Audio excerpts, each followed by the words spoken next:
En Galilea Jesús convocó a sus 12 discípulos y les dio poder sobre toda clase de demonios y enfermedades. Los envió a anunciar el reino de Dios, a sanar a los enfermos, sin nada que llevar, confiando únicamente en su palabra. Pero la noticia de sus milagros llegó hasta Herodes, quien confundido y temeroso, murmuraba: ¿Quién es este que incluso resucita a los muertos?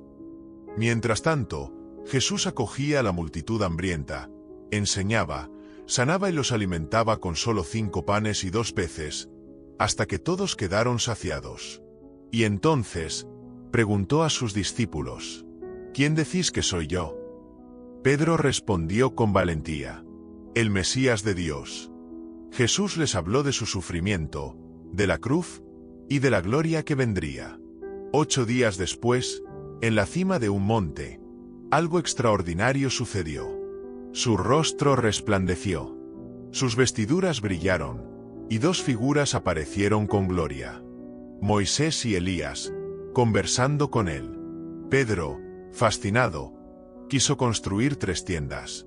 Pero una nube luminosa los cubrió, y una voz celestial proclamó: Este es mi Hijo, el elegido, escuchadlo.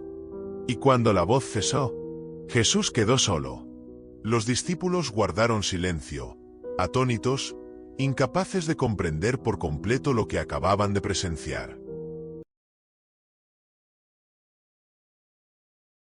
En el silencio sagrado de la noche, bajo el manto estrellado de Jerusalén, se desarrolló una escena de una intensidad sobrecogedora. Un drama humano y divino que resonaría a través de los siglos, marcando un antes y un después en la historia de la humanidad. Acompáñame en este viaje al corazón de la angustia, la fe inquebrantable y el amor supremo, la oración de Jesús en el Monte de los Olivos. Este no es solo un relato bíblico. Es un espejo donde podemos ver reflejada nuestra propia lucha, nuestras dudas más profundas y nuestra búsqueda de fortaleza en los momentos de mayor tribulación. Jesús, el Hijo de Dios, el Mesías esperado, se enfrenta aquí a la inminencia del sacrificio.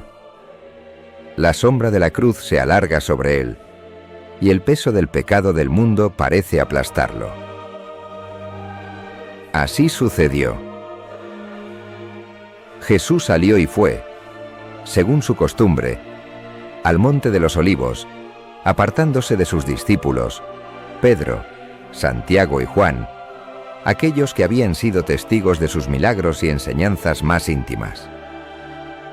Necesita soledad, un espacio donde su alma pueda clamar a su Padre sin distracciones. La angustia lo invade como una ola implacable. La Biblia nos dice que comenzó a sentir una profunda tristeza y angustia, hasta el punto de desear la muerte. Sintamos por un momento ese torrente de emociones, el miedo ante el sufrimiento físico, la carga inmensa de la responsabilidad, la conciencia del abandono que está por venir. Jesús, en su plena humanidad, experimenta la fragilidad de la carne, el terror ante lo desconocido. ¿Cuántas veces nosotros mismos nos hemos sentido así, al borde del abismo, con el corazón latiendo con fuerza en el pecho? Y entonces, en medio de esa tormenta interior, surge un grito desgarrador, una plegaria que atraviesa la oscuridad de la noche. Padre, para ti todo es posible. Aparta de mí este cáliz. En esas pocas palabras se encierra la esencia de la lucha humana ante el dolor, el deseo instintivo de evitar el sufrimiento, la súplica desesperada por un camino diferente. ¿Quién de nosotros no ha pronunciado alguna vez, en silencio o en voz alta, una plegaria similar en los momentos más oscuros? Pero la oración de Jesús no se detiene en la petición. En un acto sublime de entrega y obediencia, añade: pero no se haga mi voluntad, sino la tuya. Aquí reside la clave, el punto álgido de esta escena sagrada. Jesús, en su dolor más profundo, elige la voluntad de su Padre por encima de la suya propia. nos enseña que la verdadera fortaleza no reside en evitar el sufrimiento a toda costa, sino en aceptarlo con fe y confianza en un propósito superior que quizás no comprendamos en el momento. La tradición nos cuenta que un ángel vino a fortalecerlo. En ese momento de debilidad humana, la presencia divina se manifiesta para darle el aliento necesario para enfrentar lo que vendrá. No estamos solos en nuestras luchas. Aunque a veces no lo sintamos, una fuerza superior nos sostiene. Después de esta intensa oración, Jesús regresa con sus discípulos y los encuentra dormidos. La fatiga y la incomprensión los han vencido. Jesús los despierta con una suave reprimenda, pero también con una profunda comprensión de su debilidad humana. Jesús sabe que la hora se acerca y deben estar preparados espiritualmente. La oración en el Monte de los Olivos no fue un mero trámite religioso, fue una batalla espiritual, un crisol donde la voluntad humana de Jesús se alineó perfectamente con la voluntad divina de su Padre. Fue el preludio necesario para el sacrificio redentor que cambiaría el destino de la humanidad. Cada vez que nos enfrentemos a nuestros propios Montes de los Olivos, a esos momentos de angustia y decisión crucial, recordemos la oración de Jesús. Recordemos su lucha, su entrega y su confianza inquebrantable en el amor de su Padre. En esa oración encontramos consuelo, fortaleza e inspiración para decir también nosotros: no se haga mi voluntad, sino la tuya. Que este relato no quede solo en nuestra mente, sino que penetre en nuestro corazón y nos impulse a buscar esa conexión profunda con lo trascendente, esa paz que sobrepasa todo entendimiento, incluso en medio de la tormenta. La oración de Jesús en el Monte de los Olivos sigue siendo un faro de esperanza para todos aquellos que buscan luz en la oscuridad.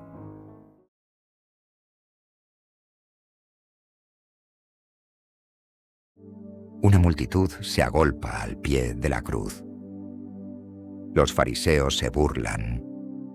Si eres el Hijo de Dios, desciende. Los soldados ríen. El pueblo observa. El cielo se oscurece. El cuerpo de Jesús cuelga del madero. Sus manos clavadas, su carne desgarrada, su sangre cayendo al polvo de la tierra. No responde con gritos. Responde con palabras eternas. No clama venganza, clama amor. En su hora más oscura, Jesús no ofrece discursos filosóficos, ni teologías complejas. Pronuncia 7 frases, 7 declaraciones que atraviesan los siglos, 7 palabras que revelan el corazón de Dios, que explican el misterio de la redención.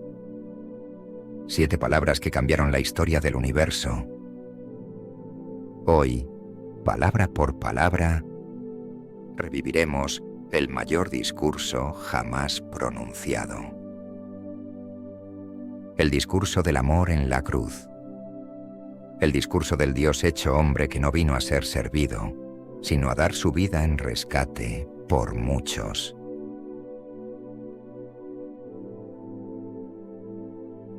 Padre, perdónalos, porque no saben lo que hacen. Nadie esperaba estas palabras. Entre los latigazos, las espinas y los escupitajos, el mundo escuchó algo impensable. Perdónalos. Jesús inocentemente intercede por sus verdugos. No condena a los fariseos, ni maldice a los soldados. Solo perdona. La cruz no fue solo un instrumento de tortura, fue un altar de intercesión. Y en ese altar, el Cordero ruega por los culpables. ¿Alguna vez has sentido que perdonar es imposible? ¿Has cargado el peso del rencor como una mochila llena de piedras? Jesús te muestra otro camino. El camino que libera, que transforma, que cura. El perdón no borra el pasado, pero rompe las cadenas del alma. No hay sanidad sin perdón. No hay libertad sin soltar todo aquello que nos ata.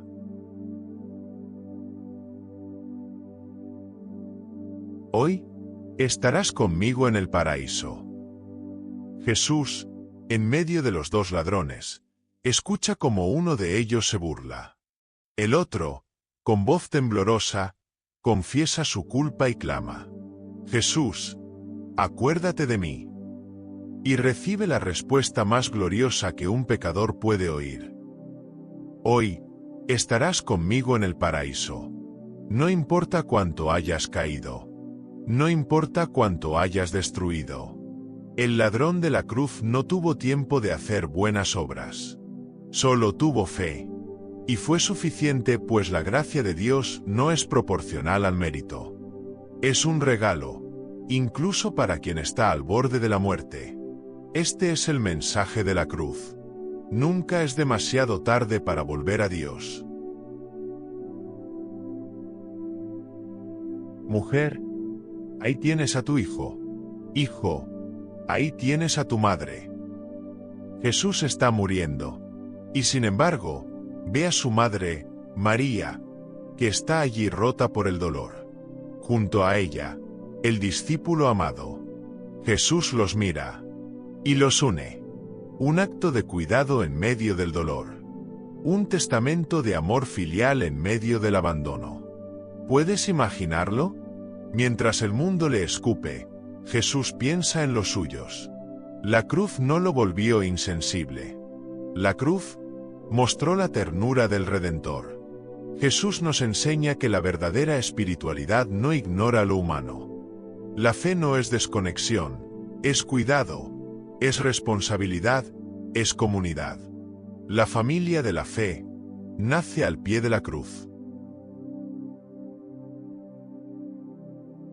Dios mío, ¿por qué me has abandonado? Y entonces, todo se llenó de oscuridad. 3 horas de tinieblas sobrenaturales cubren la tierra. De repente, un grito rompe el silencio. ¿Por qué me has abandonado?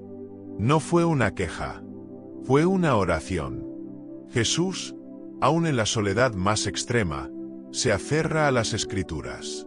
Dios había guardado silencio, pero su palabra seguía viva en los labios de su Hijo. ¿Te has sentido alguna vez abandonado por Dios? ¿Has clamado sin respuesta? Jesús estuvo ahí, no porque lo mereciera, sino porque decidió cargar con nuestra separación, para que nosotros jamás la vivamos.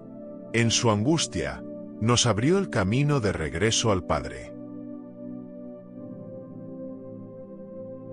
Tengo sed. Después de tanto dolor, Jesús expresa su necesidad más básica. La sed. El creador del agua, sediento. El que ofrecía agua viva, ahora pide una gota. Pero incluso en su sed, se cumple otra profecía. Le dieron vinagre, tal como estaba escrito. Nada fue accidental. Cada detalle estaba en el plan eterno. Jesús es Dios, pero también hombre. Sintió hambre, cansancio, dolor y sed. Y en esa sed, nos recuerda que el alma también necesita agua. El agua viva que solo Jesús puede dar. Todo está cumplido. Un grito resuena en el Gólgota. No es derrota.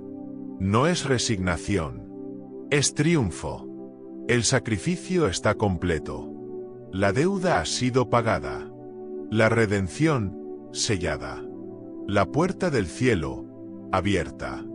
No hay nada más que agregar. No hay obra que iguale este sacrificio. Jesús lo hizo todo. Lo que empezó en el pesebre, terminó en la cruz. Y tú y yo somos los beneficiarios. Somos libres porque Jesús venció. Y ahora vivimos no por esfuerzo, sino por gracia divina. Padre, en tus manos encomiendo mi espíritu. Jesús no fue vencido por la muerte. La enfrentó, la miró de frente, y la venció. Y antes de cerrar sus ojos, pronunció una última oración. Padre, en tus manos encomiendo mi espíritu.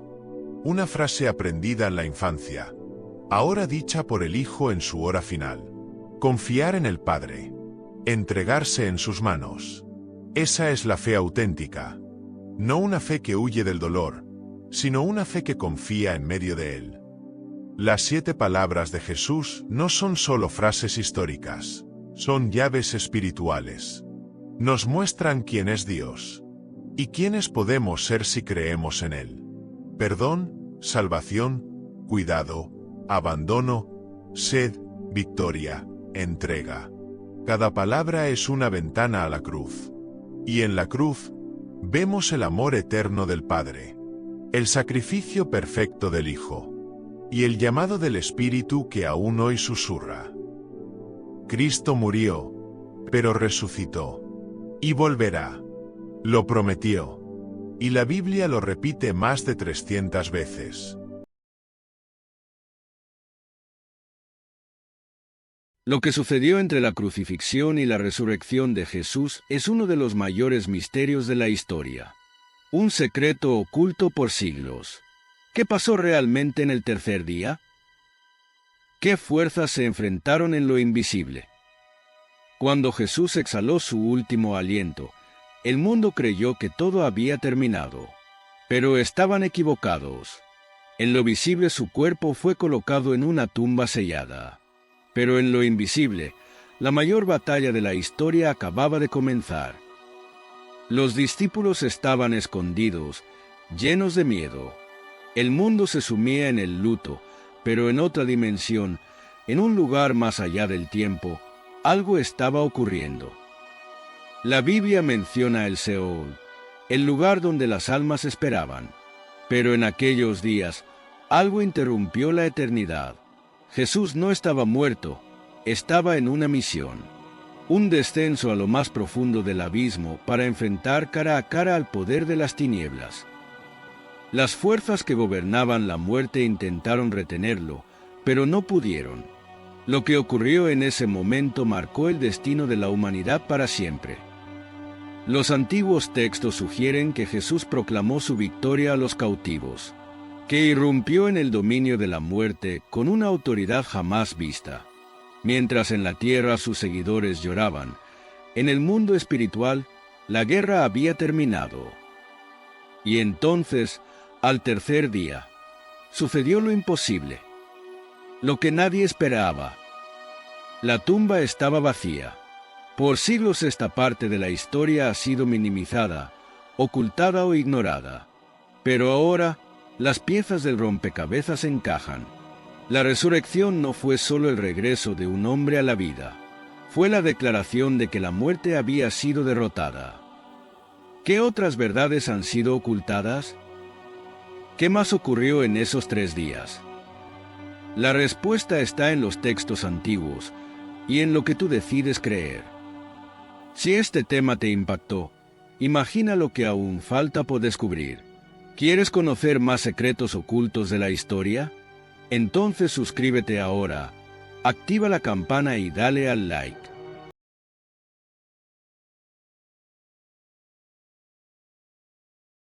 La Pasión de Cristo no es solo una película, es una de las obras más impactantes de la historia del cine. Mel Gibson lo arriesgó todo, incluso puso 30 millones de su bolsillo porque sabía que este mensaje tenía que llegar al mundo. Su protagonista, Jim Caviezel, sufrió heridas reales, se dislocó un hombro, fue alcanzado por un rayo y hasta tuvo hipotermia durante el rodaje, y no fue el único afectado. Varios actores vivieron experiencias tan intensas que cambiaron sus vidas para siempre. Incluso el actor que interpretó a Judas, siendo ateo, terminó convirtiéndose al cristianismo. La película sacudió Hollywood, conmovió a millones y sigue impactando corazones. Y ahora, 20 años después, llega su secuela, La Resurrección. Mel Gibson promete que será la película más grande de la historia.